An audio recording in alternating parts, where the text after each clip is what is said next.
stereotypical poet somebody who maybe isn't necessarily connected to reality, but is really involved in their own emotions. Sad and wearing a scarf. With glasses and a beret. Maybe some sort of hipster glasses, probably. I'm thinking a cardigan also. Creative, intellectual. Not good at math. Spiritual. Jack Kerouac status, like roaming around the country, doing nothing.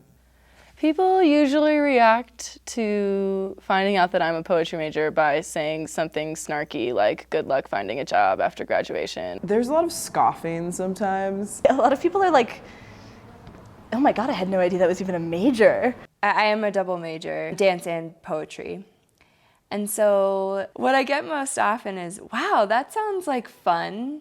What people don't realize is how much work and time go into both disciplines. Well, I usually couple it with the history double major because I get the, oh, you're a poetry major. Like, how much do you pay to go to school here? It's either a mix of like feeling kind of weirded out that that's a major and also feeling really fascinated that, you know, that's what I've decided to dedicate myself to.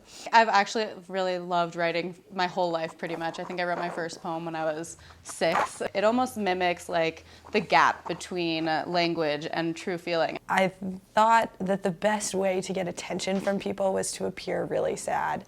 I ended up writing a lot for like sap effects almost. I really like to entertain people with it, and it's also pretty cathartic for me. I had this really amazing teacher in 5th grade, and she would just have us meditate and write poetry. Writing for me is a way of experiencing imperfection and to like let things come out on the page chaotically. I'm a studio art minor and I do more like sculpture stuff, and so the process of writing a poem and taking like images and words that I like that somehow like need to belong together and like solving a puzzle to put them together, the process is the same to me as like making a sculpture. I really wanted to be like Avril Lavigne, so I started writing my own songs. So I struggle with the genre of poetry a lot just because I really do feel like a songwriter that has adapted to poetry. If someone asked me if I was a poet right now, I would say no, but I'm a poetry major. It's honestly hard for me to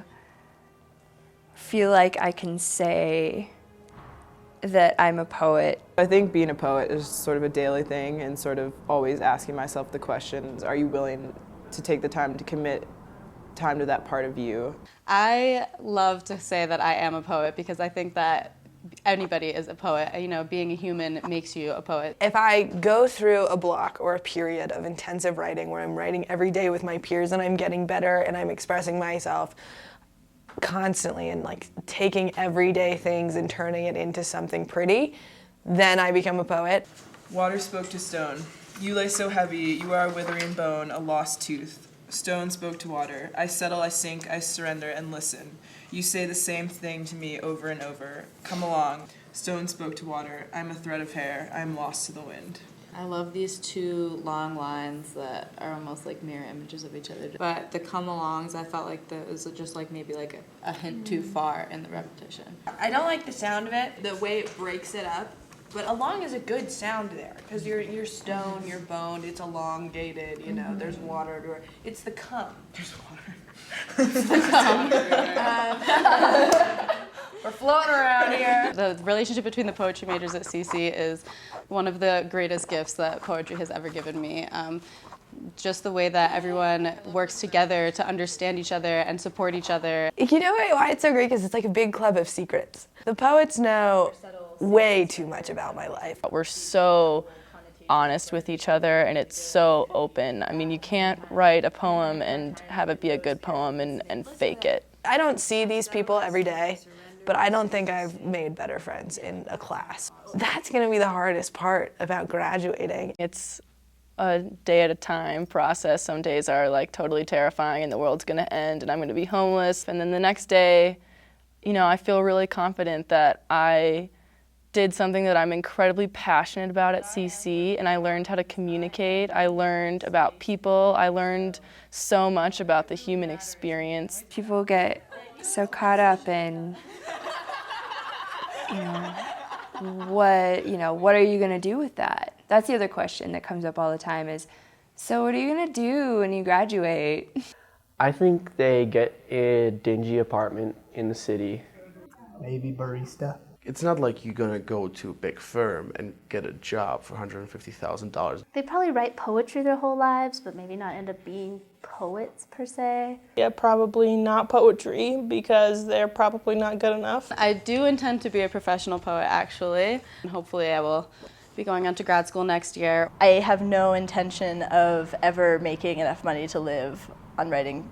What I want to be when I grow up is an antiques dealer. I'm applying to be a horse caregiver at Best Friends Animal Sanctuary in Utah. I've applied to a fellowship hoping to really just spend a year exploring words and music and stories. As of right now, I'm planning on moving to New York to spend some time pursuing dance. I'll have to be like disciplined about trying to take some time and write because like there won't ever be a time when like it's just going to be convenient, I don't think anymore. I mean, I can always like write it for myself, but it's not going to be fun without like my 7 sisters hanging out. I hope to write every day and just make it a constant practice. Writing will always be there. I think poetry is the kind of thing where you love it and it just becomes a part of you. It's not something that you can really get away from. We're all doing it because we don't know what we would do if we didn't